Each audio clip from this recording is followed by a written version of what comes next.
Join us as we search Alaska and beyond for mysterious creatures, featuring Beans Baxter and Roy Menzies. This is the Alaska Bigfoot Studies. Great. I hope everybody is enjoying getting ready for Christmas. I did want to give a shout out to Wild Frontier Crafted on Instagram, also part of the Wanderblessed YouTube channel. I'll throw a link out there, but they did give me this Sasquatch Santa Christmas ornament that I have hanging on my tree. So you can go to wildfrontiercrafted.com. I will throw the website in the description. And they have all kinds of products besides Sasquatch themed products, but really cool channel, Instagram page, and their made in Alaska stuff is super cool. So check them out. Greetings all, it's Chuke here with the Alaska Bigfoot Studies. Wanted to talk about a couple things, give you some updates. We are excited to do more winter expeditions. I'm going to try to increase that this winter. The last one was really fun. I also wanted to talk about, if anybody has any information, could you email me at chukesoutdoor@outlook.com, especially about the New Jersey drones, the New York drones that are going on right now. There's a bunch of interesting theories, and it's just fascinating, and it is a new chapter in the whole Bigfoot, UFO story, and it's pretty fascinating. But back to Bigfoot, interesting story. I met with Heather from Sitka, and she told me an interesting story about her and her husband, what they experienced at a hot spot in Northern California. They did not know that this was a hot spot as you were entering the redwood forest, getting closer to the coastline. They decided to take a walk, and they knew they'd be coming back in the dark because it was late afternoon, so they did this big hike down this trail, and then they were coming back. It got dark, and then it was just pitch black dark, and they said that there was something following them through very thick trees in pitch blackness, and it would periodically just snap a big log. It was not a bear, it was not a moose, it was not a deer, it was something bipedal that they could hear walking, 10, 15 feet to their side that was just messing with them and just snapping logs and everything. Really fascinating story. So definitely reach out if you have any stories like that. I really enjoy them.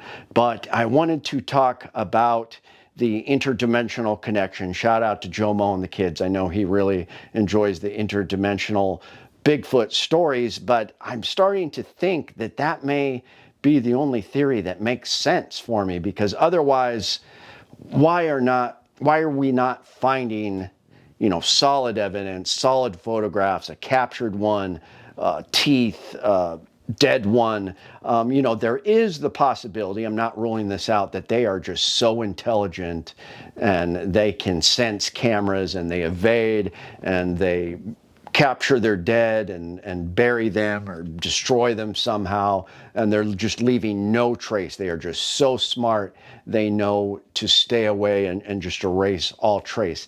Now, I have no doubt there are spots where they can get away and not really be messed with, because there are some spots here in Alaska, especially even here in the south central region, where the only way you can get there is by helicopter. We're talking coastal areas where it's just sheer cliffs, and then there's, thick forest on top of those cliffs with deadfall that you can hardly walk through.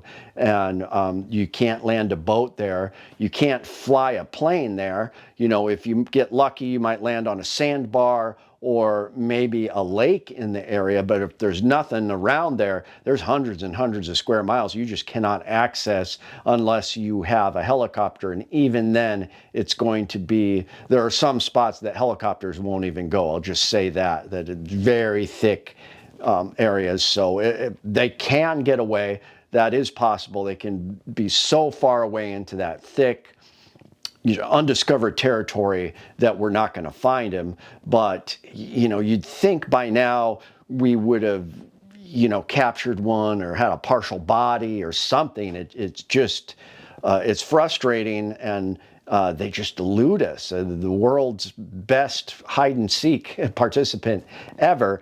And what makes me think that it's an interdimensional connection is when I was talking to Heather, she was saying she hasn't met a tribe yet that does not have a word for, the Sasquatch, Bigfoot, hairy man, wild man. Like literally every tribe on North America is familiar with this. Now, another buddy was telling me that, some of the elders have information on certain tribes where they can communicate with these creatures, and they're holding that very secret, and they pass it on to a select few. Really interesting theory, but just the fact that all of these tribes have stories that are related to legend, sometimes maybe some supernatural abilities, and then we have all these eyewitnesses. There's no doubt when they manifest, they are a flesh and blood creature. They leave footprints that sometimes have detailed fingerprints and the toe prints in the prints, and then we have these credible eyewitnesses that have come close, looked at them right in the eyes, got a great look at this big bipedal, ape-like, man-like, hairy creature that's 9 feet tall, and they see them. There's no doubt that these incidents happen, these encounters happen, and yet we still can't prove 100% that they're there. They evade trail cams very well. I do believe that the Patterson-Gimlin film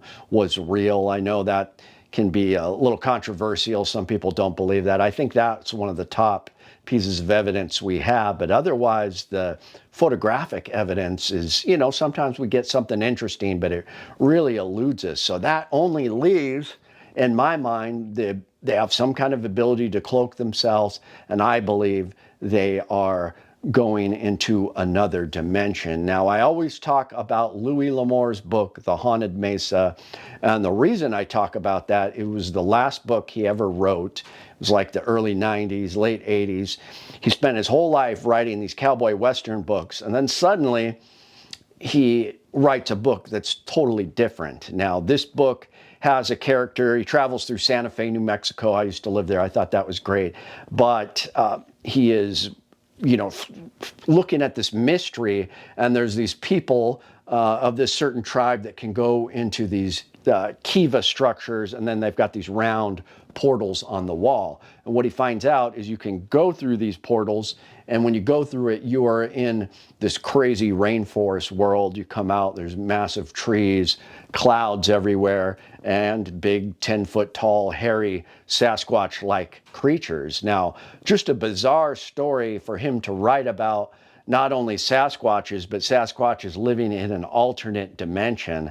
I think that he had spent some time with some tribes in the Southwest, and he received some of this information, and instead of just saying, oh, I know that they're real, he wrote it in this fictional book to kind of spread to the masses this message that, yes, there is Sasquatch out there, and they have this interdimensional process of traveling from one world to the next. I mean, we've got a lot of encounters too where they seemingly disappear, foot tracks that just stop in the snow, and then there's nothing, as if they disappeared. That's not cloaking. That is literally,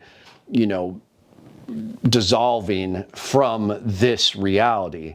So if they are going into another reality, it's also connected with, you could talk about the UFOs and the aliens. I mean, the researchers have those theories. That's one of the top theories out there, that they are interdimensional beings that are able to shift from one dimension to this dimension. I think that the Sasquatch is no different. I mean, and it just makes sense, and it keeps me going, knowing that, I'm not just chasing a pipe dream, that there is something out there. People are seeing it, and the reason it's so difficult to capture this tangible evidence is they can just shift, maybe whenever they want, maybe they have to go to certain places.